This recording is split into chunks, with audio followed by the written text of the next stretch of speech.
राज्य ध्वज को नमन करते हुए आप सभी को आज गणतंत्र दिवस की हार्दिक शुभकामनाएं। जैसा कि आप सभी को पता है कि हमारा ये 77वां गणतंत्र दिवस है।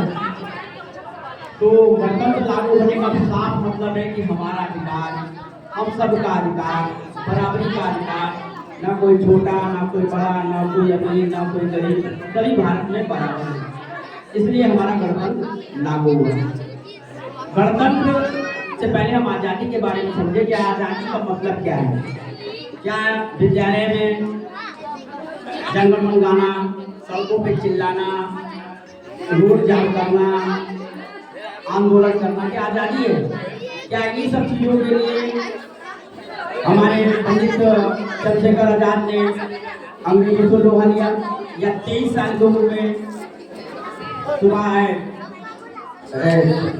23 साल की उम्र में भगत सिंह फांसी पे झूल गए?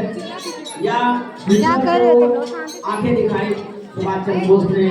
या नोटों पर छपने के लिए गांधी जी ने आज़ादी की लड़ाई लड़ी? नहीं, ऐसा नहीं है। आज़ादी की लड़ाई वे लोग इतने संपन्न थे कि अगर वो चाहते तो आराम से जीवन जी सकते थे। उनके पास किसी चीज की कमी नहीं थी। वो लोग संपन्न थे, बहुत संपन्न थे। उनके घर उस समय भी 100-150 नौकर थे। अब देखिए अपने राष्ट्रपति राजेंद्र प्रसाद उस समय भारत के सबसे बड़े जमींदार थे। यानी उनके पास पैसे की कमी नहीं थी, लेकिन वे चाहते थे कि देश आज़ाद हो और आज़ादी मिली। और सबसे बड़ी समस्या यह आती है कि हम देश चलाएंगे कैसे। इस देश को चलाने के लिए हमारे जो जितने भी बुद्धिमान लोग थे सभी लोगों ने मिलकर हमारा एक संविधान रचा, जिसमें सबसे बड़ी मुख्य भूमिका बाबा साहब भीमराव अम्बेडकर जी की रही। और उन्होंने इसे हस्तलिपि किया, शिल्पलिपि किया और बहुत मेहनत की। रात दिन मेहनत करने के बाद आज हमारा जो है संविधान बना।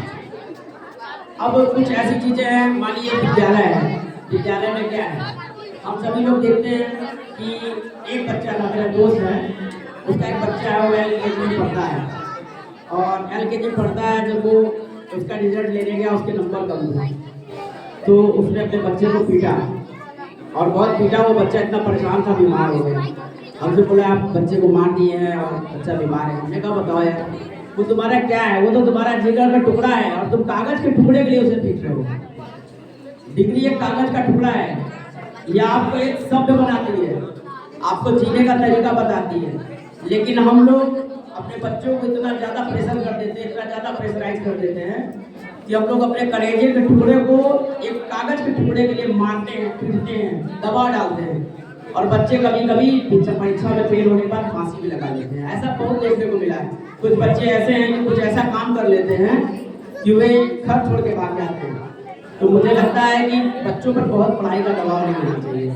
बच्चा बहुत ज़्यादा रटने वाला भी नहीं होना चाहिए, बच्चा समझने वाला होना चाहिए। अगर बच्चा समझ ले तो आगे बढ़ सकता है। कुछ छोटे छोटे बच्चे होते हैं बहुत रटते हैं, उसकी वजह से क्या होता है कि वो बच्चे जब बड़े होते हैं रटने की चीज़ें खत्म हो जाती हैं, जब समझने का दौर आता है तो पढ़ नहीं पाते हैं। और जैसे कि बहुत सारी चीज़ें हैं, कुछ बताने की जरूरत नहीं, सभी लोग पढ़ ही रहे हैं। लेकिन मुझे लगता है कि देश की आज़ादी, देश के गणतंत्र को समझने के लिए सबसे अच्छा तरीका है कि आप अपने हाथ में छड़ी को लीजिए और खूब जोर से नचाइए। तब तक नचाइए तब तक आप आज़ाद हैं, जब तक वो किसी को लगती नहीं है। अगर वो छड़ी किसी को लग जाती है तो आप आज़ाद नहीं है, आपकी लिमिटेशन उतनी ही है। यानी अपना आनंद जो भी उठाइए, अपना कोई भी एंजॉय कीजिए, उससे किसी को प्रॉब्लम ना हो। ठीक है ना। लड़कियों के लिए आपको पता है संविधान बना, तो हमारे देश का संविधान बना, इसलिए लड़कियों को बहुत सारी सुविधाएं मिली। नहीं तो हमारे यहाँ स्त्रियों की स्थिति बड़ी खराब थी, ना नौकरियों में थी, ना पढ़ाई में थी, ना कॉलेज में थी। लड़कियों को सिर्फ चूल्हा चक्का तक ही सीमित किया गया। मैं लड़कियों की एक बात कहता हूँ, हमारी लड़कियाँ ज़्यादा पढ़ती हैं।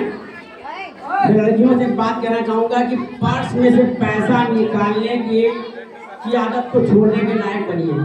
आप एक ऐसा पर्स बनिए जिसमें आप खुद कमाई का पैसा रखिए और खुद निकालिए। इस तरह का जीवन बनाइए कि आप अपने पर्स से पैसा निकालें।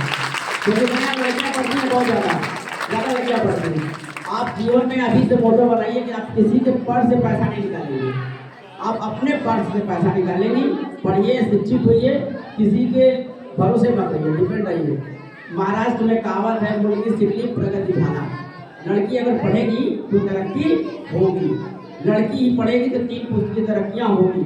लड़के पढ़कर अपनी नौकरियां करते हैं, दिनचर्या में रहते हैं, बच्चे भी नहीं पढ़ पाते। इसलिए लड़कियों को 3 पुश्त सिद्धार्थियां होगी, और एक लड़की नौकरी करेगी तो 6 पुश्त मिलेगी, एक लड़का अगर नौकरी करेगा 3 पुश्त मिलेगी।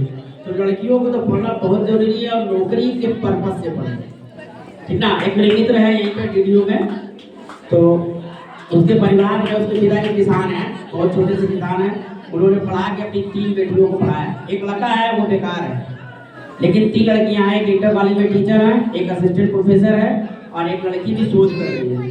तो लड़कियां पढ़ती हैं, लड़कियों को पढ़ने का पूरा मौका चाहिए, हर माँ बाप। और एक बात और, अगर आप एक बार ड्रॉप होती हैं, आपको दोबारा कोई पढ़ाएगा नहीं। लड़कों को लास्ट चांस मिलते हैं, बहुत सारे चांस मिलेंगे, लेकिन आप लोगों को चांस नहीं है। इसलिए लड़कियां पढ़िए, हमारे देश में लड़कियों के लिए बहुत विशेष जरूरत है पढ़ने की। मन लगा के पढ़िए और खूब अच्छे से पढ़िए। लड़के भी पढ़े, ऐसा नहीं है, लड़कों को भी पढ़ना जरूरी है, लेकिन लड़कियों का पढ़ना विशेष जरूरी है, ठीक ना। इन्हीं सब बातों पर मैं अपनी बातों को समाप्त कर रहा हूँ। जय हिंद, जय भारत।